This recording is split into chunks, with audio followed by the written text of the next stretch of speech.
Areena. Trailing spouses follow their partners across cities, countries, and even continents.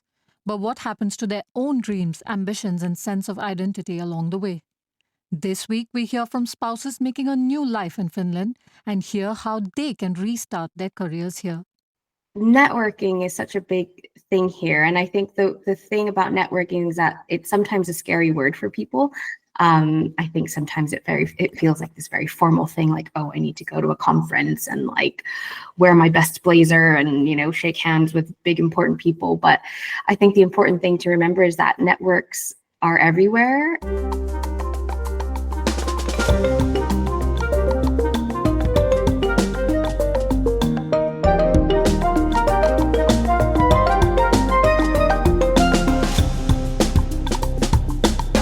Happy International Women's Day and welcome to our All Points North special on the stories of trailing spouses. I'm Zena Iovino. But before we dive in, let's be clear. While the term trailing spouse often brings to mind women, this phenomenon affects men too, many of whom make significant career sacrifices to move to Finland with their partners. And I'm Priya Ramachandran D'Souza. Today, we are shining a light on the foreign partners who left behind careers to follow love to Finland. As you can imagine, we will hear about hardship, but also from women who have built communities from scratch. So it's a story of sacrifices and new beginnings. You've been taking a deep dive into this topic, Priya. How did it initially get on your radar? So as you know, Finland is in the middle of what's in many ways an unemployment crisis right now, as unemployment is close to 10%. Everywhere you turn, you hear stories of people struggling to find jobs.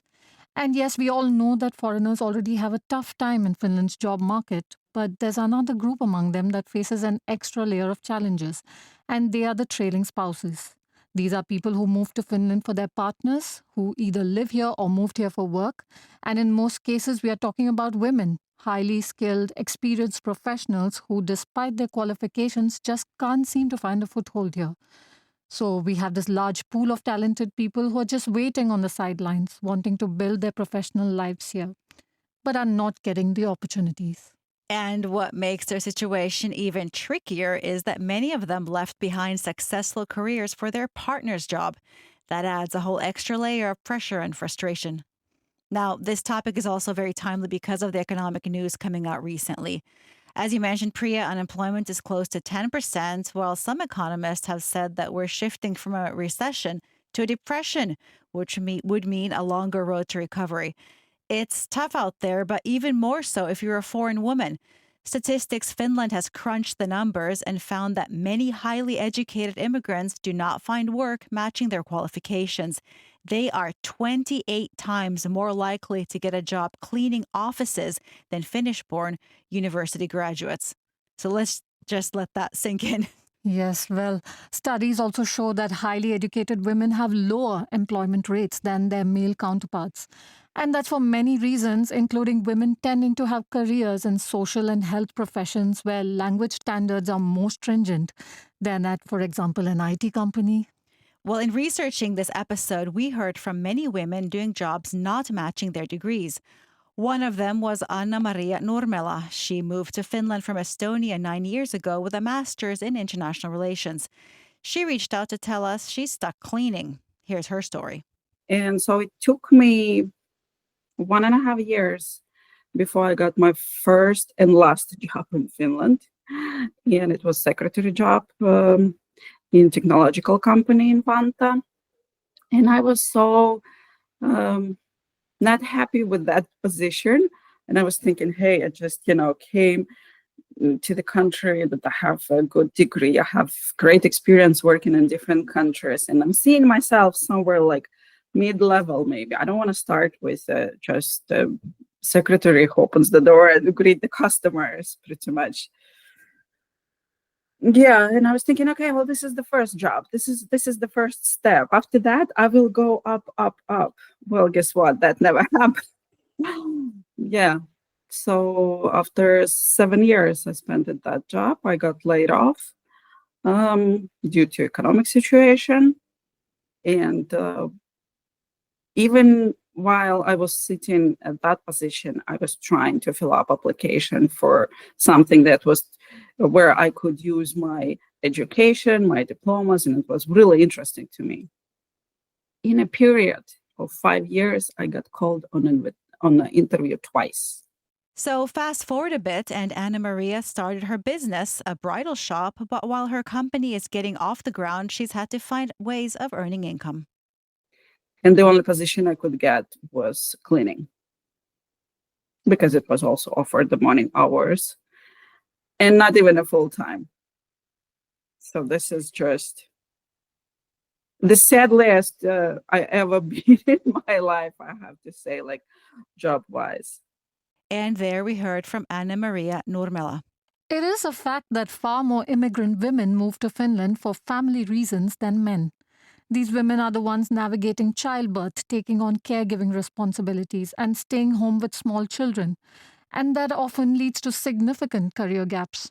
As a result, they face unique challenges in re entering the workforce and building those professional networks. Daphne Meneses here in Helsinki has worked with foreign women, matching them with job opportunities. One of the biggest challenges, according to her, is finding the right support. Yeah, based on the many conversations that we had with many women, and what they see as a problem is that if when they're coming to Finland based on love, and they ask for help to their spouses, partners, just relationships, they often don't understand how they can help best, and end up not helping at all. So us as women, still focused on our careers, we often have to reach out to communities and do it by ourselves for our our ambitious goals that we have to continue growing in our careers. So, Daphne, who is from Mexico, really talks about the importance of networks. And I heard that from a lot of the women I spoke to. What about you, Priya? Absolutely. Networking really is a game changer, especially in Finland, where so many job opportunities are hidden. They're never really posted anywhere, just passed around through personal connections. So, yes, the goal should be to tap into these professional networks.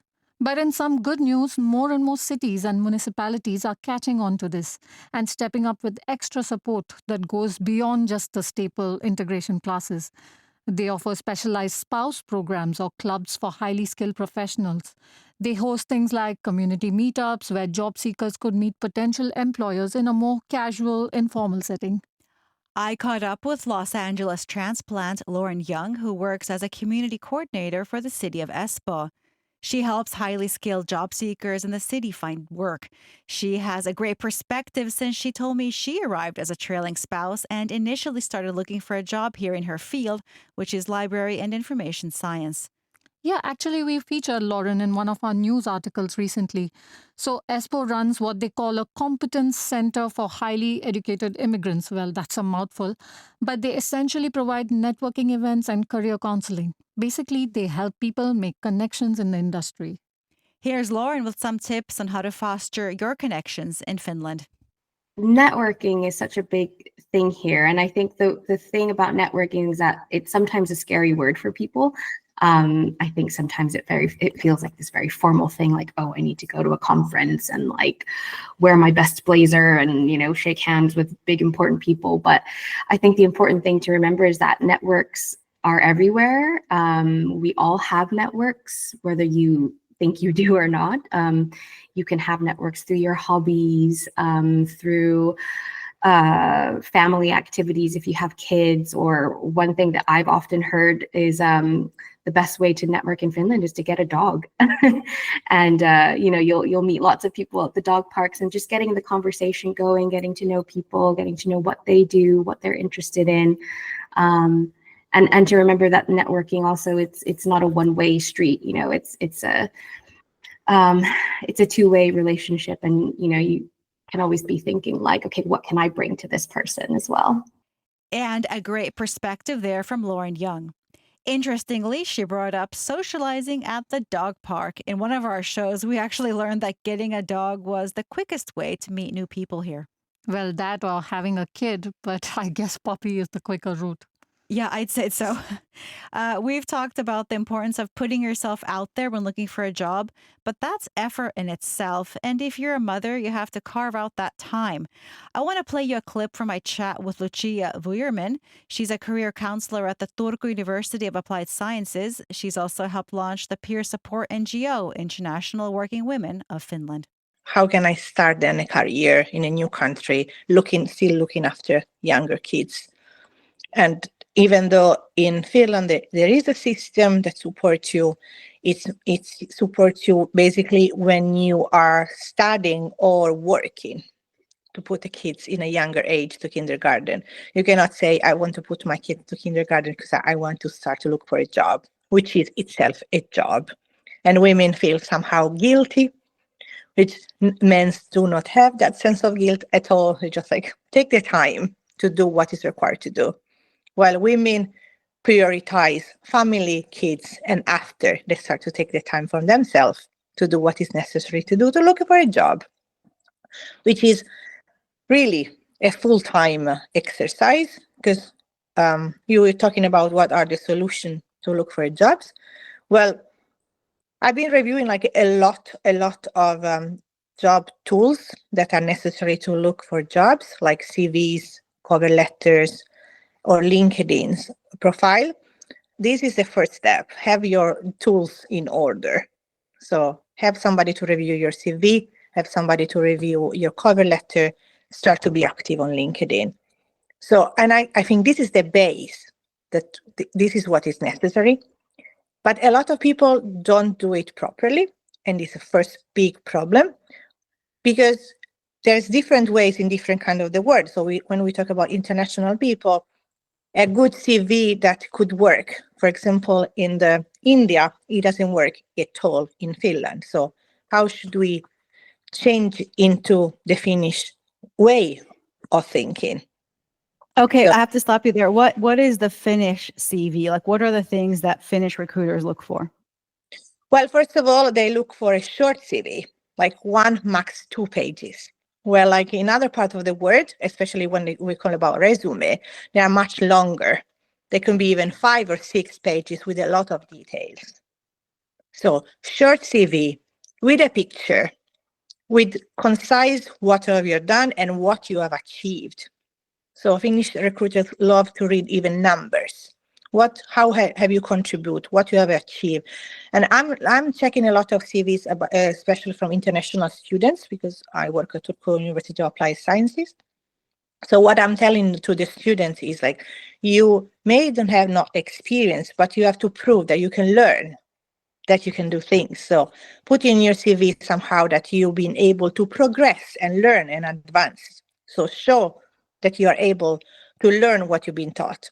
So there's Lucia again talking about the power of networking. She also had some tough love for anyone out there looking for a job right now. And a lot of people do not know how to network because they feel shy. They feel that they are asking for favors. They don't know how to network properly. So they might go to events and especially if they are somebody has really brilliant career back home, they're really, really specialized. And I've seen like really professors in other countries that come back and say, okay, I have like 20-year experience. So they're really like super, super professional, but they do not know how to network because they think like somebody will find me. They find my hidden gem and I can understand what I've done so precious and important, and they will recognize and hire me. Unfortunately, it is not like that. It is not like that. First of all, in Finland, they have really little regard for your previous experience or education abroad. So they trust Finnish education and they trust Finnish experience. The rest, unfortunately, is not so valued. But how do you overcome this? Let people know who you are, what have you done, and how you can contribute. And it's important that networking is two-way. So you offer to volunteer, to support, to showcase yourself, and then in the return, like this two-way of networking, they will have you on top of their minds when they will open a possible position. And that was Lucia on the importance of putting yourself out there. What do you think of the stories you've just heard? Do you have an experience you want to share? Let us know. You can send us a message or voice note on WhatsApp. The number is +358 44 421 0909. You can also drop us an email at allpointsnorth@yle.fi. One person who did just that is Jeff Eriksson, who wrote in to share that his experience working in Finland has been positive. He also mentioned that our coverage of employment-related news often feels more negative than positive, and that he would like to hear more from foreigners who like their jobs. Thanks for that feedback, Jeff. So our goal is to highlight news and studies directly relevant to foreign audiences here. Unfortunately, many studies do show that foreigners face more challenges in the Finnish job market compared to native Finns. But of course, we welcome you all out there to share your positive experiences with us. Another listener who reached out to us was Anna Steven Robinson from the US, who told us we help us stay connected with Finland. Thanks, Anna. You can join the conversation too. We want to hear what's on your mind. Just leave us a voice note or text on WhatsApp. Our number is +358 44 421 0909.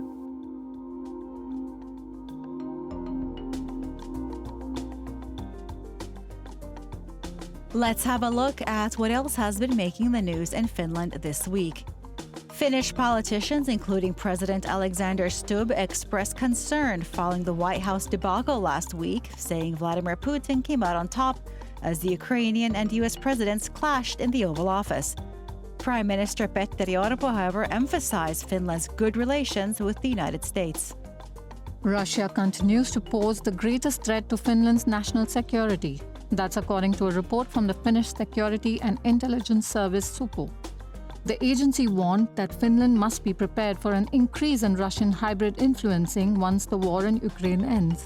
Foreign Minister Elina Valtonen, meanwhile, stressed Nordic cooperation when meeting with her Danish counterpart in Helsinki this week.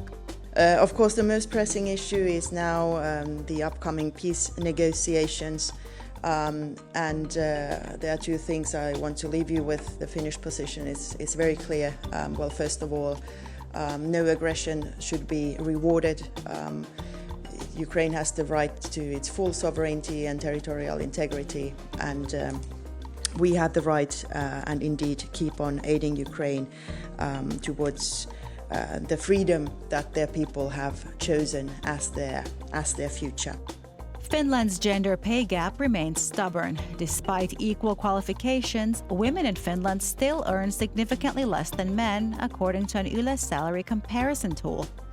Overall, women make just 84.4 cents for every euro men earn, which means a 16% gap, according to Statistics Finland.